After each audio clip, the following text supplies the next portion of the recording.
యోవాబు సహోదరుని పేరు ఏమిటి? అబీషై. యెహోయాదా కుమారుని పేరు ఏమిటి? బెనాయా. ఫిలిష్తీయులను ఓడించి బావి నీళ్లు దావీదునకు ఇచ్చినది ఎవరు? ముగ్గురు బలాఢ్యులు. జనసంఖ్యను లెక్కించమని దావీదు ఎవరికి ఆజ్ఞ ఇచ్చెను? యోవాబుకు. ఎన్ని నెలలు జనసంఖ్య లెక్కించిరి? 9 నెలల 20 దినములు. జనసంఖ్యలో ఎంతమంది యోధులు కలరు? ఇశ్రాయేలీయులు 8 లక్షల మంది, యూదులు 5 లక్షల మంది కలరు. జనసంఖ్య లెక్కించినందున ఏ ప్రవక్త ద్వారా దేవుడు దావీదుతో మాట్లాడెను? గాదు ప్రవక్త ద్వారా మాట్లాడెను.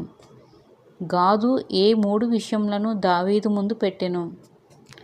దేశమందు 7 సంవత్సరములు క్షామము, శత్రువులు 3 నెలలు తరుముట, 3 దినములు తెగులు. ఎంతమంది తెగులు చేత మృతి పొందిరి? 70,000 మంది. యెహోవా నామమున దావీదు బలిపీఠము ఎవరి కళ్ళంలో కట్టెను? అరౌనా యొద్ద కళ్ళమును ఎంతకు దావీదు కొనెను? 50 తులముల వెండికి. తెగులు ఏ విధముగా ఆగిపోయెను? దేవునికి బలిపీఠం కట్టి విజ్ఞాపన చేయగా తెగులు ఆగిపోయెను. తమ మరణంలో ఒకరినొకరు ఎడబాయని తండ్రి కుమారులు ఎవరు? సౌలు, యోనాతాను. అబ్షాలోము తల్లి ఎవరు? మయాకా. తన తల మీద బూడిద పోసుకొని గట్టిగా ఏడ్చిన స్త్రీ ఎవరు? తామారు. బెన్యామీను గోత్రంలో తిరుగుబాటు చేసిన వ్యక్తి ఎవరు?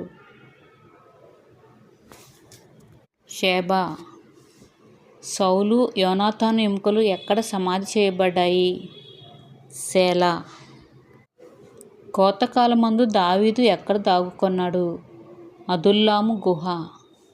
తన ఈటెతో 300 మందిని చంపినది ఎవరు? అబీషై. మంచు పడే రోజు బావిలో ఉన్న సింహాన్ని చంపినది ఎవరు? బెనాయా. ఈటెతో సౌందర్యవంతుడైన ఐగుప్తీయుని చంపినది ఎవరు? బెనాయా. అవివేకంగా ప్రవర్తించానని ఏ రాజు దేవుని ముందు ఒప్పుకున్నాడు? దావీదు. పాపము చేసినది నేనే, గొర్రెల వంటి వీరేమి చేసితిరి అని చెప్పింది ఎవరు? దావీదు. దావీదు సమాధానంతో తిరిగి వచ్చేంత వరకు తన కాళ్లను బట్టలను కడుక్కొని వ్యక్తి ఎవరు? మెఫీబోషెతు. అరణ్యములో దావీదును దర్శించిన సేవకుడు ఎవరు? సీబా.